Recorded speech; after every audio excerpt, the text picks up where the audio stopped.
కూటమి ప్రభుత్వం చేస్తున్న అన్యాయాలు, అక్రమంగా నిరుద్యోగులని మోసం చేయడం కానివ్వండి, ఏదైతే స్పోర్ట్స్ కోటా కింద అందరినీ కూడా రిక్రూట్ చేస్తూ, అంటే ఫెడరేషన్ వాళ్ళు ఇచ్చిన సర్టిఫికేట్స్ పైన కూడా వాళ్ళు ఇచ్చేస్తూ, అంటే ఒక పారదర్శకత లేదు. ఎటువంటి ఏ లెవెల్లో ఏ పారామీటర్స్ మీద వాళ్ళని రిక్రూట్ చేస్తున్నారు స్పోర్ట్స్ కోటాలో అనే దానికి ఒక ఏదీ లేదు.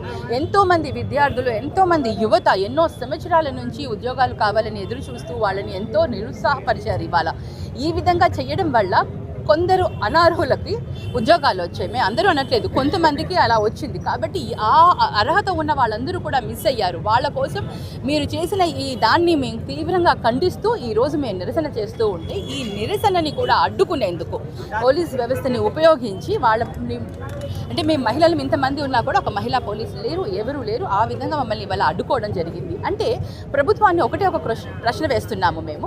ఈరోజు కనుక మీరు తప్పు చేయకపోతే మేము నిరసన ప్రశాంతంగా మేము నిరసన ఏదైతే చేస్తున్నామో దాన్ని అడ్డుకోవాల్సిన అవసరం ఏంటి మీకు? అంటే మీరు తప్పు చేస్తున్నారనే కదా మా నిరసనని పబ్లిక్లోకి, ప్రజల్లోకి పోనివ్వకుండా. అంటే మీరు తప్పు చేస్తున్నామని మీ మనస్సాక్షికి తెలుసు కాబట్టి ఇవాళ నిరసనని అడ్డుకుంటున్నారు.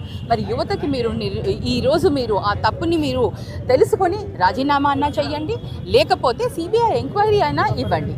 దీంట్లో ఏదో ఒకటి తేలుతుంది. సో మీరు ప్రజలకి ఈరోజు మీరు ప్రజలకు సమాధానం చెప్పాల్సిన అవసరం మీకు ఎంతో ఉందని మేము ఇవాళ తెలియజేస్తున్నాము. అంతేకాకుండా నిరుద్యోగ వృత్తి ఏదైతే అన్నారో యువకులకి దాన్ని కూడా ఇవ్వాలి, అలాగే మరి ఫీజు రియంబర్స్మెంట్ కూడా ఇవ్వాలి అని చెప్పి ఈ 3 అంశాలపైన మేము ఈ తీవ్రంగా ఈ ప్రతిపక్ష హోదాలో మా హక్కు కాబట్టి మేము ఈ విధంగా ముందుకు తీసుకొని వెళ్తున్నాము.